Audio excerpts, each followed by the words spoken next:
Hello and welcome to today's video lecture on application of Kirchhoff's rules. Dear friends, in Kirchhoff's rule we have been given a complicated circuit in which either we are asked to find out the current flowing through any of the resistor or potential at any particular point. This video is all about it. The problem that has been given to us is calculate the current flowing through the resistance R1 in the given circuit and also calculate the junction potential. Now this is a part of the complicated loop. I would like to call it an open loop because इसमें कोई भी closed loop नहीं बन रहा है. Let me explain you first what is the circuit given. They have point 1 which is having 10 volt potential connected to R1 resistance of 10 ohm, and there is this junction O which is then connected to two branches involving R2 of 20 ohm and R3 of 30 ohm resistance. The point 2 and 3 have respective potentials 6 volt and 5 volt. Now we are asked in the problem is current flowing through resistance R1 and potential at the junction. So actually I have already solved the problem. First of all I have analyzed the problem, and I do find that at point 2 potential is 6 volt and at point 3 potential is 5 volt, and at point 1 the potential is 10 volt. I know that the current flows from point at a higher potential to the point at lower potential. So all the currents I have assumed in the direction of point 1 towards 2 and 3. So this way I have assumed all the currents. First of all, I have taken current I1 in this branch. Now I have assumed current I1 in this branch. I in this branch and I1 in this branch. I have calculated the current in this branch using Kirchhoff's junction rule. Let's say this current is for some time I2, so incoming current is I, outgoing current is I1 and I2, that equals 0. इसका मतलब ये हो गया कि आपका ये जो I2 current है वो I2 करंट कितना हो जाएगा I minus I1. This is a normal way we take junction rule. इसको एक और लैंग्वेज में भी आप लोगों को मैं समझाता हूँ. पहले इसको यहाँ से रिमूव कर देता हूँ. देखिए जो करंट आ रहा है वो I इस ब्रांच में, यहाँ से दो ही ब्रांच बन रही है, यहाँ करंट I1 जाता है तो बच कितना जाएगा I minus I1. तो ये करंट हो जाएगा इस डायरेक्शन में I minus I1.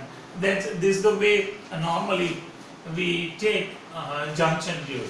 और फिर junction rule हो जाने के बाद हम लोगों को loop rule लगाना होता है using the single valuedness of potential at a point in a steady current circuit. अगले वीडियो में, लास्ट वाले वीडियो में मैंने आप लोगों को किरचॉफ्स रूल समझाया है. तो यहाँ पर मैं इसका सॉल्यूशन शुरू करता हूँ. Taking the loop 102. ना 102 की ओपन लूप लेने से आपको ये लिखना होगा potential at this point that is V1 minus ये IR प्रोडक्ट हो जाएगा दैट इज IR1 माइनस ये IR प्रोडक्ट हो जाएगा, तो इसके लिए मैंने माइनस साइन करके IR रिस्पेक्टिव IR लिख दिया. That equals potential at point 2 V2. फिर इसमें सब्स्टिट्यूशन कर दिया. V1 जो है वो 10 वोल्ट है, V1 10 वोल्ट है. R1 10 ओम का है तो 10I हो जाएगा. ये 20 ओम का है तो ये 20 रख करके इसको फिर फर्दर सॉल्व कर लिया और V2 6 वोल्ट का है वो सब्स्टिट्यूट कर दिया। ये ब्रैकेट ओपन करने से ऐसा इक्वेशन बन जाता है और फिर फाइनली सिंप्लीफाई करके इक्वेशन 1 बना दिया। तो ये एक लूप लेने से, आप लोग याद रखना, पहला जो इक्वेशन है वो ऐसी लूप लेने से, ओपन लूप लेने से ये इक्वेशन बना है। तो अब मैं दूसरा इक्वेशन बना देता हूँ, ये लूप लेने से दूसरा इक्वेशन बन जाएगा। वही लिखा है मैंने, टेकिंग लूप 103 लूप जब मैं लेता हूं डियर फ्रेंड्स, तो आप लोग ध्यान से देखना, यहां का पोटेंशियल यहां लिखा है V1 माइनस ये IR प्रोडक्ट यानी IR पर माइनस ये IR प्रोडक्ट यानी I1 R3 is equal to potential at this point that is V3। Substitute कर दिया, V1 की जगह 10 वोल्ट है, ये 10 ओम का है तो माइनस 10I, ये 30 ओम का है तो माइनस 30 I1 इक्वल्स 5। सिंप्लीफाई करके ये इक्वेशन मैंने बना लिया। अब ये इक्वेशन और ये इक्वेशन को ध्यान में रखा तो मुझे यदि I1 को एलिमिनेट करना है तो 3 से मल्टीप्लाई करना होगा और दोनों में से किसी एक की साइन माइनस 3 है, इसलिए मैंने ये इक्वेशन को -3 से थ्रू आउट मल्टीप्लाई कर लिया। That is I got 30I plus 90I1 equals 5, equation 2। यहाँ पर मैंने लिखवा है, ये दोनों इक्वेशन को मैंने सॉल्व कर लिया है और I1 मुझे 0.1 एम्पियर मिला है। फिर उसकी वैल्यू किसी ये इक्वेशन या ये इक्वेशन में रख करके I ऑब्टेन कर लिया है, I मुझे मिला है 0.2 एम्पियर। सीधी सी बात है, ये ब्रांच में 0.2 एम्पियर करंट फ्लो होता है, ये I1 जो है वो 0.1 एम्पियर है, तो ये ब्रांच में भी 0.1 एम्पियर करंट हो जाएगा।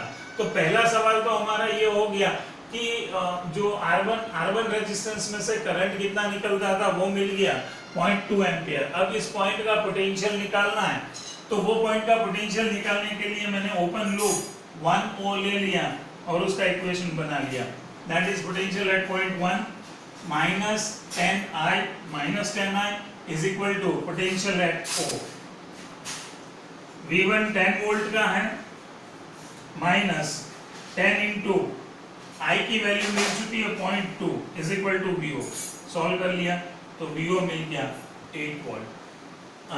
This is a way Kirchhoff's laws are applied to solve either the part of a complicated network or the complicated network itself. Keep watching the videos on current electricity on my YouTube channel. Thank you.